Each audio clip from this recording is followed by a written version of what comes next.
안녕하십니까. 12장 치아의식의 진단과 관리 발표를 하게 된 1년차 신서영입니다.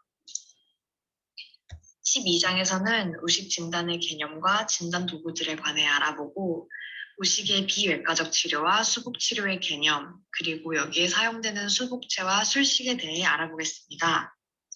또한 연령대별로 의식의 진단과 치료 개념을 정리해 보겠습니다. 치아 의식의 적절한 관리를 위해서는 정확한 진단이 필수적입니다. 전통적으로는 상아질까지 포함된 와동이 있으면 수복 치료가 필요하다고 정의되었었는데, 오늘날은 비수복적인 치료를 선호하는 방향으로 추세가 변하고 있습니다. 의식병소를 정확하게 평가하기 위해 신뢰할 만한 기준으로 의식병소의 등급을 결정하는 국제의식탐지 및 평가 체계 ICDAS (International Caries Detection and Assessment System)이 제안되었습니다. 병소를 진단하는 데 있어 가장 흔히 사용되는 두 가지 진단 도구는 시진 촉진과 교익 방사선 사진입니다. 초기 의식병소는 시진시 치아가 건조되었을 때 더 잘 관찰되었는데, 이는 다공성의 의식 범랑질이 건조되었을 때 건전 범랑질과의 광불절률 차이가 더 크기 때문입니다. 초기 교환면 의식을 진단하는 데 있어 대구치가 맹출하는 과정에서 병소가 흔히 발생하는데, 이는 구치 교환면이 치태 정체 지역이기 때문입니다. 활성 병소는 어린이의 맹출 중이거나 갓 맹출한 치아에서 흔히 나타납니다. 대개는 불투명하거나 백색 또는 옅은 갈색이며, 삼침을 통한 부드러운 촉진에서 열구 입구에 연화된 분랑질이 나타납니다. 반대로 비활성 병소는 청소년의 오래된 치아에서 주로 관찰됩니다. 어두운 갈색 또는 검정색 변색을 보이며 삼침 시 단단합니다. 평활면, 치아의 협살면은 인접면이나 소화 열구에 비해서 색과 질감의 작은 변화도 쉽게 발견됩니다. 인접면치 접촉면 의식 평가에 있어서 가장 흔히 사용되는 방법은 방사선 검사입니다. 이곳을 비수복적 치료를 할 것인지 또는 수복적 치료를 할 것인지를 결정하는 것은 치면의 의식 와동 여부에 따라 결정됩니다. 하지만 이 와동을 확인할 확실한 방법은 아직 없다고 하였습니다. 다음은 소아치과 의사가 사용할 수 있는 다양한 대안적, 보존적 진단 도구입니다. 광섬유 투시법, 레이저 형광법, 정량적 광유도 형광법 등 위 도구들은 장단점이 모두 있으나 치료의 필요성을 평가하는 데 있어 이상적인 기준을 모두 충족시키지는 못합니다. 다음은 의식치료의 개념입니다. 교과서는 1차적인 치료 목표는 비수복적 방법으로 질환을 관리하는 것이어야 하며, 파괴 조직의 회복은 두 번째가 되어야 한다고 하였습니다. 비수복적 치료는 의식병소의 진행을 정지, 지연시키는 데 목표를 두며, 수복 치료는 의식병소의 진행을 방지하기 불가능한 경우에만 선택되어야 한다는 의미입니다. 비수복적 치료 술식은 의식을 예방하기 위해 사용되는 방법과 동일한데, 구강 건강에 대한 상담, 열구전색 불소의 사용으로 이루어집니다. 교과서는 수복 치료와 비수복 치료의 경계는 환자가 치태를 효과적으로 제거할 수 없을 때라고 하였습니다. 수복 치료 결정 전에는 고려되어야 하는 요소들이 있는데, 첫 번째는 치태 제거 능력, 두 번째는 의식 활성도, 세 번째는 방사선 사진의 판독은 위음성이나 위양성으로 진단할 위험을 항상 가지고 있기 때문에 경계선상의 의식병소가 의심스러울 때는 기다리는 치료 철학을 적용하라고 하였습니다. 다음은 치료 계획의 수립에 대해 말씀드리겠습니다. 치료는 4단계로 진행됩니다.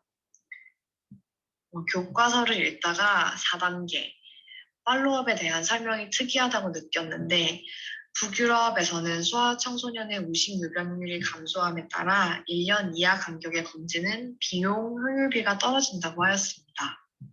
짧은 내원 간격과 잦은 검진이 위험군 환자에게 배분되어야 할 자원을 건강한 개인이 사용하게 된다는 점, 그리고 과잉 치료의 위험이 증가한다는 점을 약점으로 들었습니다. 다음은 수복 술식입니다. 여러 가지 수복제 중 수은의 부작용 가능성 때문에 북유럽 소아치과에서는 더 이상 아말감이 추천되지 않고 GI 시멘트, 콤포머와 복합 레진이 선택됩니다. 그중 복합 레진은 지난 10년간 물성이 지속적으로 개선되어 왔는데 레진은 범랑질과 상아질의 전처리가 필요합니다. 이와 관련된 수복 술식은 수분 오염에 매우 민감하여 러버댐을 이용한 경리가 추천됩니다. 마지막으로 연령대별 특수 상황에 대해서 말씀드리겠습니다. 유아기에 이른 시기에 발생하는 우식에 대해 현재 전 세계적으로 사용되는 용어는 ECC입니다. 이 연령대 어린이들은 유절치에 흔히 다면성, 멀타이서페스 우식병소를 가지고 있어 깊은 진정이나 전신마취 없이는 수복치료가 거의 불가능합니다. 그렇기 때문에 절대적으로 필요한 것이 아니라면 피하는 것이 마땅하다고 말하였습니다. 3세가 지나면 전치부 활성 병소는 줄어들지만 유구치 인전면의 우식 진행 속도는 상대적으로 빨라지게 됩니다. 한 개의 병소가 범랑지를 통과하여 진행되는데 소요되는 평균 시간이 유구치에서는 2.5년인데 반해 7세 이상 어린이의 초기 영구치에서는 4년으로 나타났습니다. 그래서 이러한 유구치에 대해서는 조금 더 수복적인 치료 철학이 필요합니다. 일반적으로 범랑 상하 경계부나 더 깊은 인전면 병소에 대해서는 학령 정기에 수복해주는 것이 좋다고 하였습니다. 비외상적 수복 치료, Atraumatic Restorative Treatment, ART는 비수복적 치료와 수복적 치료 사이에 있는 방법인데 이는 핸드 인스트루먼트만을 이용하여 우식 상아질 표층을 제거하고 수복과 전색의 두 가지 목적으로 GI를 이용하는 개념입니다. ART는 최소한의 기술적 자원이 요구되기 때문에 개발도상국에 적합한 치료법으로 알려졌었는데 현대에는 소아치과 진료가 가능한 국가들에서 협조도가 낮은 어린이들에게 우식의 임시 치료법으로 사용되고 있습니다. 6에서 12세 사이 기간 동안 유치에서의 우식 증가는 유구치 인전면에서 나타나며 영구치에서도 상당히 증가합니다. 제1대구치 소아열구는 이 연령대에서 우식이 가장 빈번히 발생하는 위치입니다.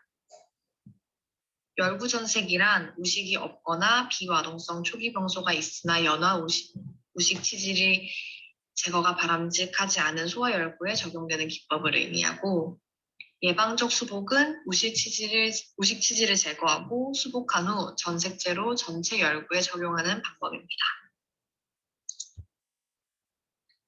마지막으로 청소년기와 초기 성인기에는 교환면 우식에 비해 인전면 우식이 계속적으로 증가합니다. 제1대구치는 맹추 후 1년 동안 우식이 가장 많이 발생하고 제2대구치는 맹추 후 3년 동안 최고 위험 기간입니다. 병소의 진행 속도에 있어 건전 치질에서 범랑질까지, 범랑질에서 상아질까지, 그리고 상아질 내부에서 범랑질 내층에 국한된 우식의 90%는 상아질 우식으로 진행되기까지 31개월이 소요된다고 하였습니다. 병소의 진행에 영향을 미치는 요소들은 다음과 같습니다. 이런 요인들은 개인과 개개 치아에서 병소의 진행 그리고 새롭게 우식이 발생할 위험을 평가하는 데 도움을 줄 수 있습니다. 또 제네원 간격과 적절한 수복 시기를 결정하는 데 도움이 됩니다. 수복 치료를 위한 적응증에서 전치에서 인전면에 존재하면 수복 치료가 필요하고 교환면에서는 대개 상아지를 포함하는 활성 와동성 병소는 수복 치료를 해주어야 하며 소구치 및 대구치 인전면에서 이 와동 수복을 위해서는 변엔 융선을 제거해야 한다고 하였습니다. 수복 치료를 위한 적기를 찾아내는 데에는 두 가지 요인이 중요한데 1. 병변 진행의 추정 속도와 2. 수복물의 예상되는 생존 기간입니다. 상아질까지 진행된 임상적 와동이나 방사선 투과상이 보일 경우 인접치 접촉면의 우식병소는 수복에 강한 적응증이 됩니다.